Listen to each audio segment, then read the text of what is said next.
Hi everyone, Heather here with astrologywithheather.com, and I'm back with another super special video.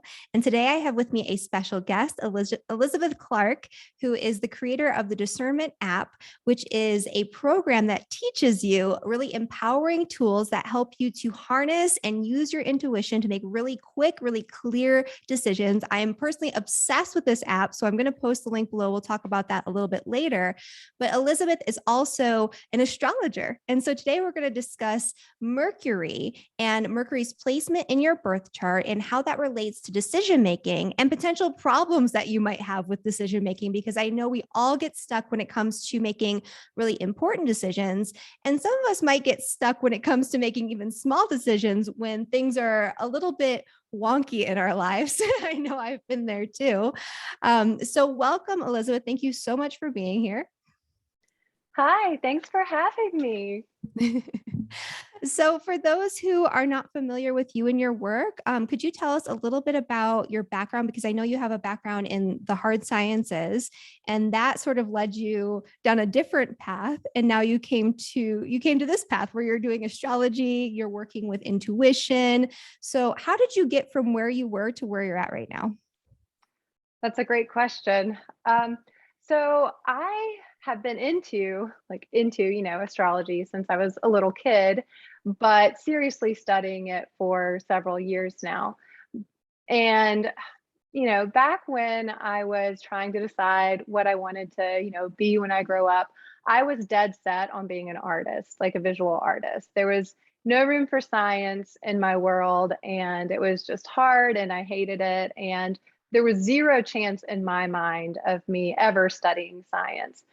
Well, fast forward a few years, and I ended up getting a master's of science degree in nutrition science and am now a biomedical researcher, a former clinical nutritionist, and I've been working in laboratory diagnostic research and development for several years now.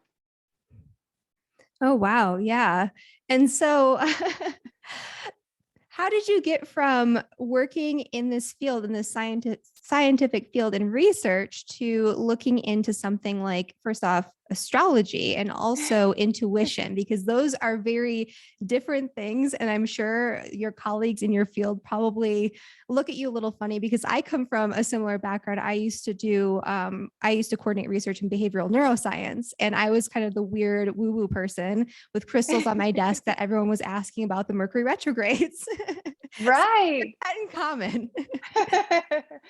Well, there's so much that hard science can't explain.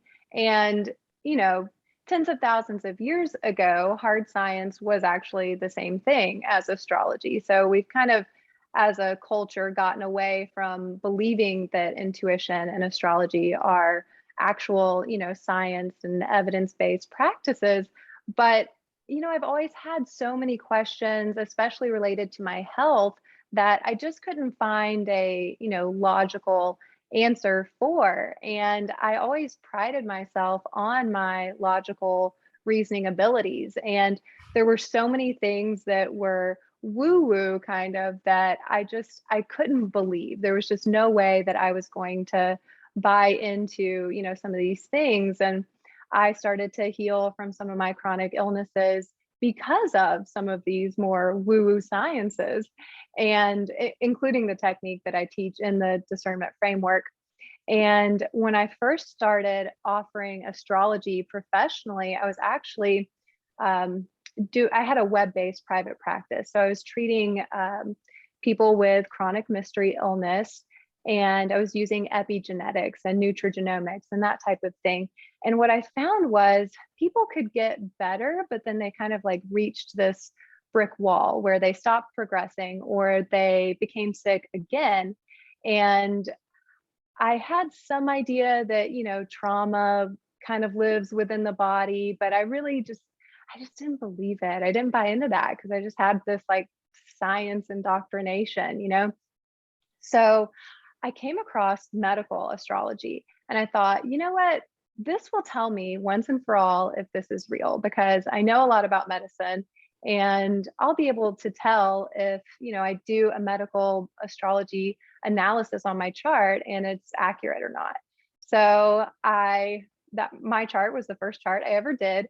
And it was crazy accurate down to like each of the vertebrae in my spine that were like messed up. And I had a whole year's worth of full spine MRIs to go back and like check. So I did the analysis and I was like, this is insane. I pull up my MRIs. I'm like, oh my gosh, like point for point, like this, how can this possibly be?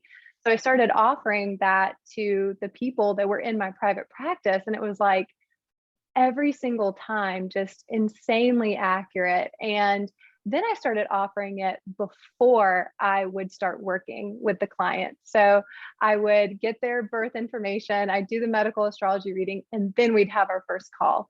And it was mind blowing. It was like we just skipped years ahead of what science would have taken us to find. And these were all things that you can confirm with laboratory diagnostics, genetic testing, imaging. And we did all of that because, you have to. And the treatments as well, you could see that in astrology. And I could use the method that I teach in the Discernment Framework. And I taught people how to use it for themselves. And it was just this like, basically an awakening, where I realized that yes, logic is important. It has to be the basis of everything that you're doing, but it only takes you so far. Intuition is that last little key step that you have to learn how to access, and you have to learn how to access it clearly and reliably, because there's so many other things that you think are your intuition, but it's really just fear or past trauma or what you want the answer to be. Yeah, absolutely. And that's like a big thing too. Like sometimes you won't trust your intuition because you don't want that to be the truth. And that can be a big issue too. And even as an astrologer, looking at your own chart, sometimes you see things coming up and you don't want that to be true. So you might say, oh, well, maybe it could be this, maybe it could be that, maybe we could spin it this way, maybe we could work with it that way. And so, discernment and your truth testing method can be also utilized to help astrologers, especially I've noticed for like when you're doing astrology for yourself, because that's where I really get locked up. And I know that you use that in correspondence with your astrology as well. So yeah, so we can talk about that a little bit too at the end when we get to the juicy stuff. But that's so fascinating. And it's just interesting. Every time we talk, I just realize how similar our backgrounds and experiences are and our like healing process through chronic illness and that focus on trauma too. That's what I was studying in graduate school. That's what I did my thesis on. That's what I did after like my graduate work. I was focusing on like mind-body therapies to release trauma in the body. So I was already familiar with that, but I had to learn the nutritional component, the physical component, and then tied that all in with the astrology. So anyway, so cool. and the people watching don't know this, but your first house is my seventh house, and yes. my seventh house is your first house. Our charts are like inverted of each other, and we're born very close together too. So we had the inverted experiences. Yes. All right. Well, cool. So my necklace just broke off.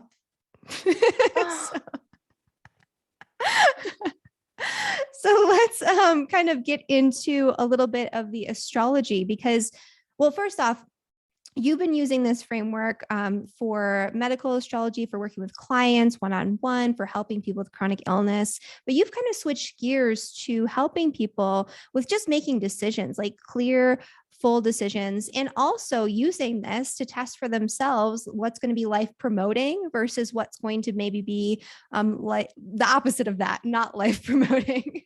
Yes, I like to call it pro survival or counter survival, because whether you're trying to decide what to eat or, what supplement to take or any decision, it's either going to help you survive or it's going to work against you. Yeah. And the same thing could be said about basically any decision you make. And there are some people and some astrological placements, especially with Mercury, which is what we're going to talk about today, that tend to have a more difficult time making clear decisions than others. And what I've noticed in the astrology, and I don't know if you've seen the same, is that a lot of the decision making comes from not just Mercury, but the moon. And so I actually just did a video about your moon sign and intuition, because it's a combination of logic and intuition. So if you guys haven't already seen the video on moon sign and intuition, it's floating around up here. You can watch it afterwards. So you can get a fuller picture of your decision-making process. But we're going to talk about the more rational, logical side of decision-making with Mercury today. And so I'm excited to dive into that. So where should we start? Do you want to start with just kind of Mercury's overall influence and get into kind of sign placement from there? Yeah, I like that. Okay. So what would you say? So in terms of Mercury, so Mercury rules basically our cognitive function. It's our rational thinking. It very literally is the way that we make decisions on a logical, linear basis. But it also shows us how we kind of process information and how we communicate with other people. And so sometimes that can be a factor as well. So let's get into the signs. So let's get into like the different elements and how people with their Mercury and the different elements and the different signs tend to make decisions, and where they can kind of get hung up on that. Sure. And I think something that is kind of unique about Mercury is that it doesn't really have like a typical exaltation, right? Like it's exalted in the sign it rules, or one of the signs that it rules, which is Virgo. So it doesn't follow the same rules just, right off the bat as the other planets follow. And even if you look at like traditional astrology, like all of the different planets have their day or night designations in Hellenistic astrology. Mercury is either or. And if you look at it in terms of like its qualities, it's changing, and it can be either or, it can be all of these different things. And so, it's really reflective in the way that our minds work, because our minds are always changing and adapting and shifting and thinking about this, that, and the other thing, and multitasking. And our brains as human beings are just all over the place. And that's really what Mercury is in the astrology. It has no specific designation. It's exalted in its rulership. It's this, it's that, it's everything. So yeah, it's an interesting planet. It is, yeah. And I love that, it symbolizes alchemy as well, Hermes and the messenger god, and just all of it has like a really deep meaning to it, but it's also really elusive. Yeah, absolutely. And so looking at your Mercury placement can really give you a lot of insight into the way that you think about things, but also maybe the struggles you have with focusing your mind and making those decisions, and also where your biases are too, because sometimes we have certain biases, which we talked about just a moment ago. Like maybe we want to see things in a more positive light. Maybe we're more pessimistic and we want to see things in a more negative light. I know people like that for sure. And so looking at that Mercury can kind of give you a feel for that. And so kind of what are some Mercury placements that you would say are going to be more likely to be overly optimistic and miss the mark because of that versus the overly pessimistic Mercury placements?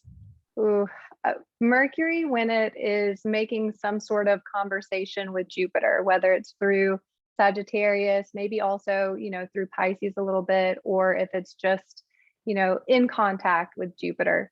But I find that Mercury with Sagittarius especially is like optimistic. It wants the truth, but maybe can't handle the truth, Whereas like Mercury in Scorpio like wants the truth. Like it doesn't matter if it hurts. Like the truth at all costs, please. And almost, can't make a decision unless they have what they feel is like the definitive truth.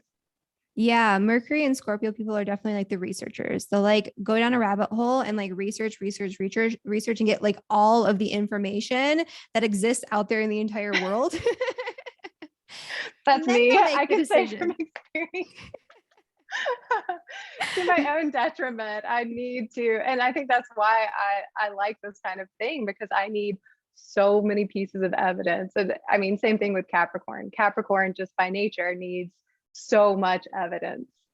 Yeah, absolutely. The earth signs in general do want a lot of evidence, and like concrete evidence that they can like see, touch, taste, feel, like they know through their own senses. Yes. that this is real, that this is happening. And I've definitely noticed that with people. The big one being like Mercury in Capricorn and also Moon in Capricorn people. They really want to like know it from all the different angles. And they'll like ask this person, they'll look up this thing, they'll get a tarot reading, they'll get an astrology reading, they'll do some divination, they'll do this, they'll do that. They'll have like so many layers of approval that they'll need to go through to Yes. convince themselves that this is like real. Especially when it comes to believing in themselves. It's Yes. like they could be the best in their field, but without an abundance of evidence, they just won't believe it. Yeah. And it's that Saturn component too. Like Mercury in Capricorn has like a lower level of this Mercury square conjunct opposite Saturn configuration that I've seen, where people who have this, they tend to have this fear of being wrong or being ridiculed for not knowing what they're talking about. They have a fear of being seen as just being like unintelligent. And so Yes. they'll also be the ones that are like research things to death. They really know what they're saying before they say it. And when they make a decision, they really know through all the evidence that this is the right decision, because they don't want to come off as foolish. And that can be great because you know that that person is solid, but how long did it really take you to get to that point? And was that time well spent, you know?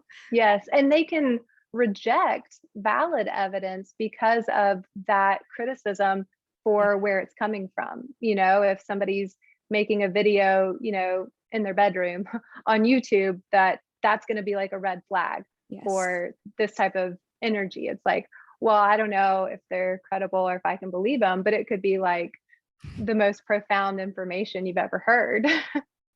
Absolutely. Yeah. They want that, like, they want credentials. They want like a Yes. credentialed expert to tell them that this is the thing, which is, that's fine to a certain extent, but sometimes there is a lot of value in looking at things from like an alternative perspective. And sometimes, the messenger isn't as important as the message itself. And that's definitely a thing that I agree. Mercury with Saturn people, they'll miss that. So yeah.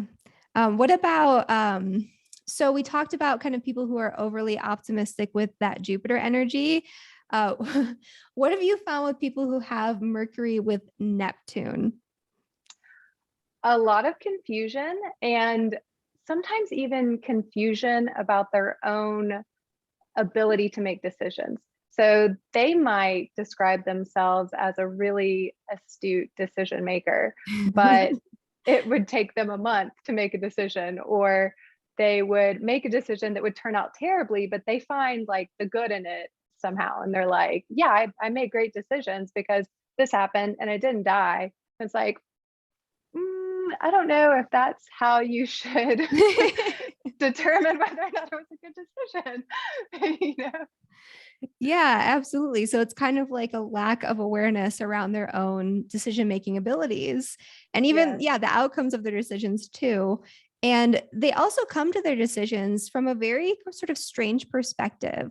It's usually very like impressionary. It's not logical. It's like, it seems this way, it feels this way. I have this impression, I have this vision. And that's why I'm going to do what I'm going to do, which can be absolutely wonderful. And sometimes that's a great way for them to get information. But sometimes you do need some of that logic. You need some of that grounded, like actual tangible information in order to not just make the decision, but see how it's going to be carried out and like plan out all the steps. And that's another thing with those Mercury Neptune people, they get lost in the steps. Yes. And, Neptune is such like a higher octave type of energy. It's almost hard to translate that into something binary, like a yes or a no type of decision. So they can kind of just get lost in this nebula of information that's all valid information, but it can't come through that square shaped opening because it's just big and round. Yeah, that is a really beautiful way of putting that. Absolutely.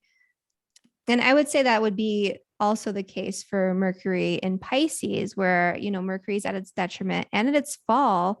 Mercury in Pisces gets a bad rap. And I don't think Mercury in Pisces is as bad as people think it is, because these people are really intelligent. They just have a very different type of intelligence that's not always easy to translate, like you said, into this like sort of Yes. square box, where it's hard to articulate what it is that they're thinking and experiencing and understanding, because it transcends language sometimes. Yes.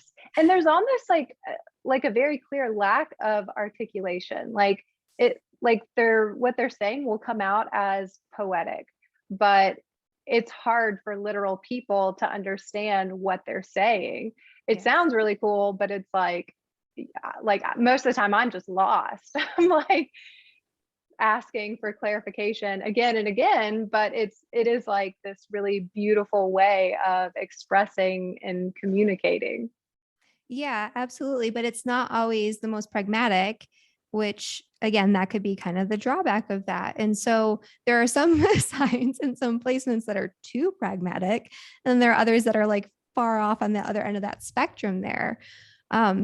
So what would you say about kind of like the air signs? Because Mercury in the air signs tends to do really well, right? Mercury's at home Mhm. in Gemini, in Aquarius, there's like this really strong like impulse and this sort of inspiration that comes in, and they tend to make good decisions. But I've noticed that Mercury in Libra, which is what my placement is, can get stuck in weighing all of the options. Mhm. And even Because there's that Mercury in Gemini, there's like a diplomacy. lot of different options, and they're curious about all of it. Yes. Yes. And I find that Mercury and Gemini almost doesn't want to make a decision. They would rather somebody else make it, because there's almost no right or wrong, or there's almost a sense of like reversibility, because most decisions are reversible. So that's not wrong at all, Yeah. But my experience with Mercury and Gemini people is that they see a lot of options and they can tell you all of the options, but they really don't want to be pinned down to deciding or making one of those options final. Yeah, absolutely. They like to have a lot of different choices available to them, like at all times. And so if you make one decision and stick with that decision, then those other options go away. And that can be like almost panic inducing for someone with any strong Gemini. Yes. And then you also kind of lose like plausible deniability. Like I've worked with people before that will really dance around like a fact, because they want to be able to say later, like, you misunderstood, or that's not what I meant. And that is actually something that I really admire in communication, because you do kind of reserve this kind of like cards, held close to the chest kind of thing, where maybe you didn't communicate that the way that you meant to say it, but you still have all of this wiggle room where you can say, like, yeah, that's not what I meant. Yeah. Yeah, I would say that that's pretty accurate for Mercury and Gemini. That's an interesting observation. I never thought about it that way. And I think there is that commonality with Mercury and Gemini and Mercury and Libra, where they can see all sides of Mhm. the conversation. But I think with the Mercury and Libra, and you can probably say this or attest to it better than I can, but it almost seems like, because there's such an emphasis on fairness, that Yeah. it's hard to make a decision, because what is right and wrong? Yeah. And like, even if this is good for me, is this good for the other person involved? Like, how is this going to impact everyone else? Like, that type of thing is definitely a big, a big issue. And also, Mercury and Mhm. Libra people, and I've noticed this with myself, if I am having trouble making a decision, I want to bounce it off of people.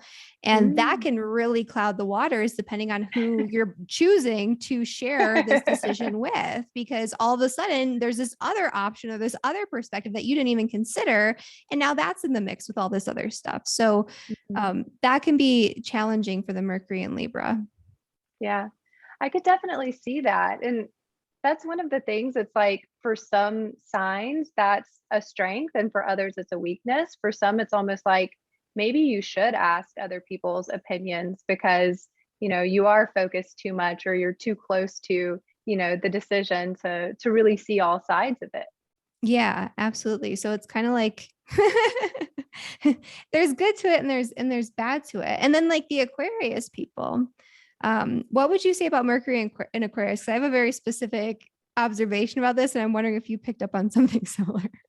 I would say so in like the decision making science world, you can be a visionary decision maker or a logic driven decision maker or a data driven decision maker. And Aquarius Mercury to me is visionary decision maker. It's like a flash of insight, and we don't need to A B test it. We don't need to poll, the everyone involved, like this is going to be the right decision, and a lot of times it is. They just have Yeah, that talent.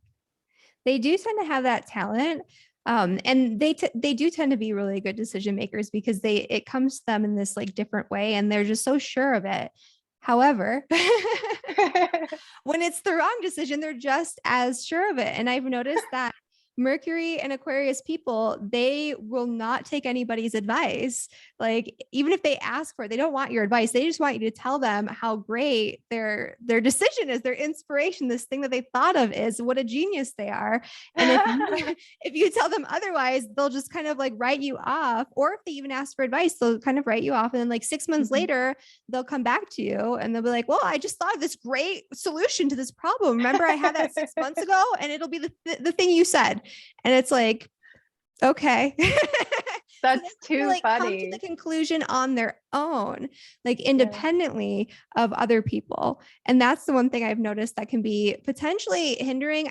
They always come to the conclusion and they always figure it out, but it could be so much faster. Yes. Why would you listen? That's what kills me after like working so hard at being able to make decisions like quickly without regretting the decision that I've made. It's like when I have to make a decision with other people and it takes forever, I'm like, can I please just teach you how to do this? This is driving me nuts. It's like we might come up with different decisions and that's fine, but we need to move on. We need to keep going. There's other things to do. Yeah. Awesome. Yeah. So that's kind of like the air sign energies. We talked a little bit about some of these other placements. What about people who have a lot of fire or a lot of Mars? They have a very interesting way of making decisions too. It to me, it's very like shoot first, ask questions later. Like they don't need to have the full picture. They have like a visceral decision that they're Mhm. making, and they don't necessarily want your input unless you're agreeing with them. In that case, they love your input, and they, won't forget that you've given them the advice that is congruent with what they believe. But that's my experience, is that it's not, may not necessarily be a rash decision, but it is like a very independent and like what's the word I'm looking, like a very willful decision. Yeah, it's well, especially with Aries or with Mars, it can be impulsive, but it's like that impulse sometimes is really important for them. And I've noticed because my Mercury's in Libra, but it's opposing my Mars. And either I have that impulse and I just know and it's right. And that's what I love. And it's like when I don't have that impulse, that's where I get all jumbled up and I'm weighing too many options. And I've noticed that with a lot of people who have a lot of fire with their Mercury, it's when they have to make a decision that they don't have that visceral, that like impulse, that they get kind of strayed into weird directions. Mm-hmm. Yeah. I wonder what that would translate to in human design. I don't know that much about that, but Yeah. I see all of that, conversation about, people that have to listen to their impulse to make the decisions, or people have to wait to react. I wonder where the Mars and Aries energy factors into that, because it does, because it's partly astrology in some way, but Yeah, that would be interesting because I mean, I'm human design manifestor and it is about like that impulse. that's awesome.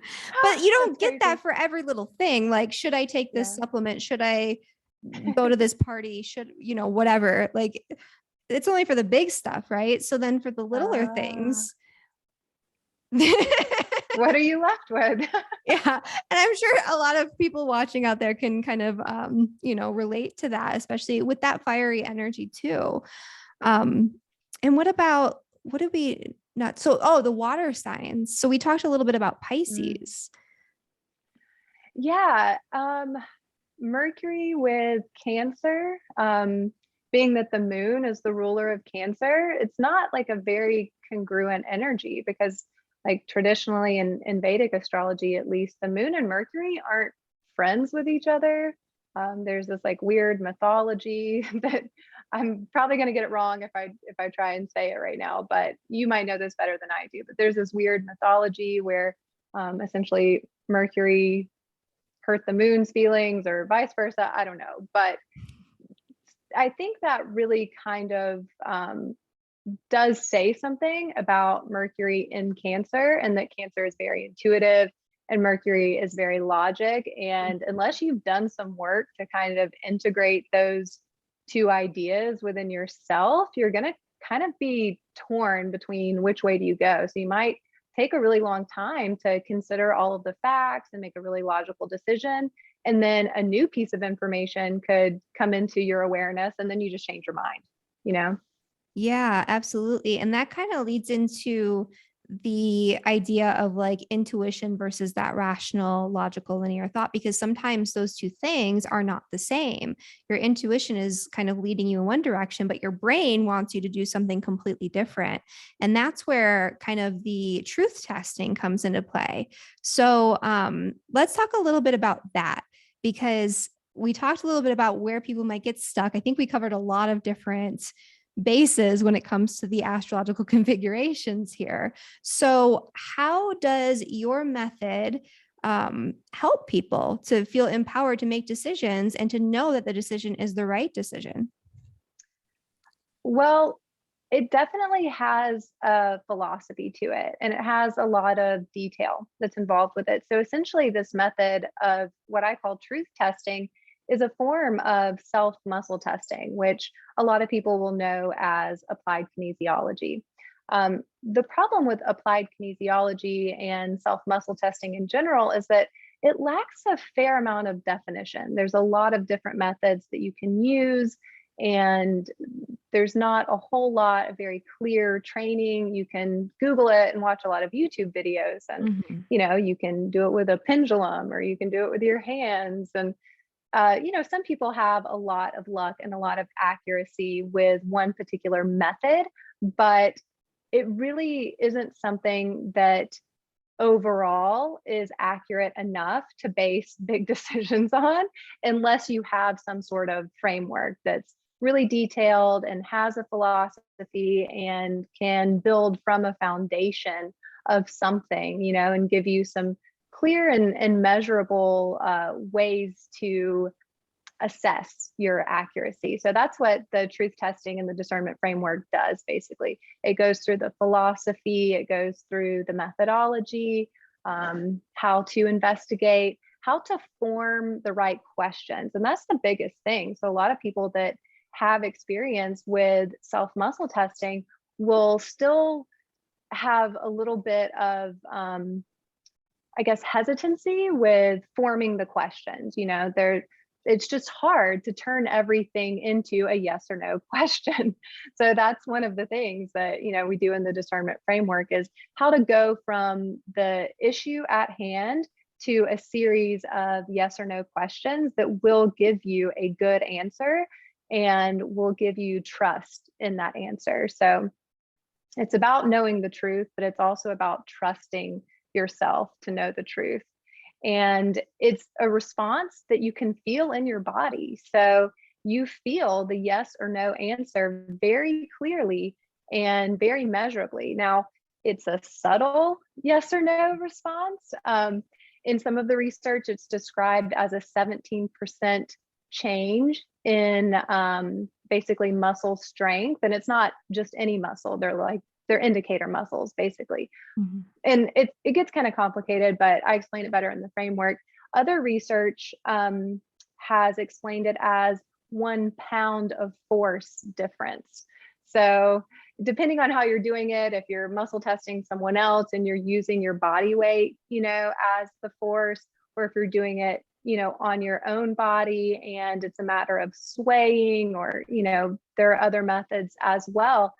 1 pound of difference is something very subtle. So it takes a lot of practice, and it really takes a refined technique to know that you're doing something that's repeatable every single time. You're applying the same amount of force every single time. The muscles that are giving you this impulse are the same muscles, and they're the correct muscles, and all of that. Yeah, absolutely. And that really was the best thing about the way that you set this up, was having a very clear, concrete way of knowing if this is working and if you're getting it right, because it is so subtle. And if you're not used to tuning into your body in that way, which a lot of people aren't, especially nowadays, we're like so Yeah. overstimulated by so many things. We don't even know like what's going on when it's like overt, especially when it's subtle like that. So really fine tuning everything and figuring out, okay, this for sure is a yes, this for sure is a no. And also just branching out to be able to use this for like asking questions, because I mentioned to you that I've been doing self muscle testing for a few years now, just for supplements and foods. This not only helped me to get way better at that, but I realized I didn't even like think about the fact that I could be asking questions because it was so like intangible and so like Yeah. not concrete. And you created a framework that makes it concrete, so you know that you can trust your answers. So I love, love, love that. And it's not just about the muscle testing, the truth testing. You have like a whole thing going on there to help people tap into their intuition. There's binaural beats, there's crazy meditations. And I Yes. know for our viewers here, you created some special meditations. If you want to talk about that for just a second, because those were really cool. Yeah. So I noticed one time on your Instagram, you asked people what they thought their most challenging natal positions were, and there was an overwhelming response about Mars and Saturn placements. Yes, And as there would be. yeah, obviously for me, Saturn placements, are really challenging in my natal chart. My Saturn's actually squaring my moon in Pisces. And just by happenstance, a long, long time ago, I was probably like 11 years old, like 10 or 11 years old. I was reading this astrology book, and it said Sagittarius sun people, which is me, I'm a Sagittarius sun, have great intuition, but it's unreliable, or something to that effect. And I swear, ever since then, I've been trying to figure out, how do I make my intuition reliable? What does that even mean? And that Saturn squaring my moon does not help. So I decided that I'd create some guided meditations specifically for those types of influences in your natal chart. And you don't have to have a tricky Saturn or Mars placement in your natal chart to benefit from these meditations. I mean, this energy can come from, a perfection that you're in, or a progression, or a transit, or, any number of things can make this influence happen in your life. It can even come from being around someone whose natal chart creates this sort of, tricky alignment with yours. Let's say your partner has a Saturn that's making, a difficult angle to your sun or your moon, or it's with a parent or something like that. So these guided meditations are, for Saturn and Mars square and opposition, different things in your natal chart. But if it's resonant to you, then it's definitely something that will help. And you can listen to it as much as you want. And some of it's mantras, some of it's visualization, some of it's breath work. So they're tools that you can take with you. Yeah. And I love that so much, especially because this is something I thought about doing so long ago and never ended up doing, was creating meditations for just these specific things, like these difficult placements. But, I'm off doing like 300 different things at once. Yeah. But I love that this is available. And I mean, I did a whole webinar on these difficult natal chart placements in the cosmic community. And this, I mean, would pair so, so well with that. So anyone who's watching this video, I have a special link for you down below to access the discernment framework. Use coupon code Heather, which is just my name, and you get a special discount and you get the extra meditations. And so, yeah, you can find that down below. I'm super, super excited. Thank you so much, Elizabeth, for doing that and putting that together for everyone. I hope you guys will check it out. And yeah, is there anything else that you want to talk about or add before we sign off today? Oh gosh, I don't know. That I feel like we've covered a lot. I think that's a lot. Okay. And then Thank if you so much for having me. This has been so much fun. I really never get to just kind of like riff about astrology stuff anymore, you know? So this is a real treat for me. yeah, well, it's a treat for me too. We'll have to do it again sometime. Yeah. And if people want to find you outside of the Discernment app, where can they find you?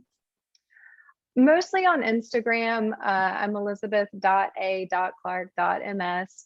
And that's kind of the more like personal side of me. I just had a baby 4 months ago, so I'm just getting back into posting and making regular content. But I have a lot of fun over on Instagram. And then I have a YouTube, but it's not me like your YouTube is you. It's actually just solfeggio music. So if you want a free resource of really high quality solfeggio frequencies, it's Esoteric Human.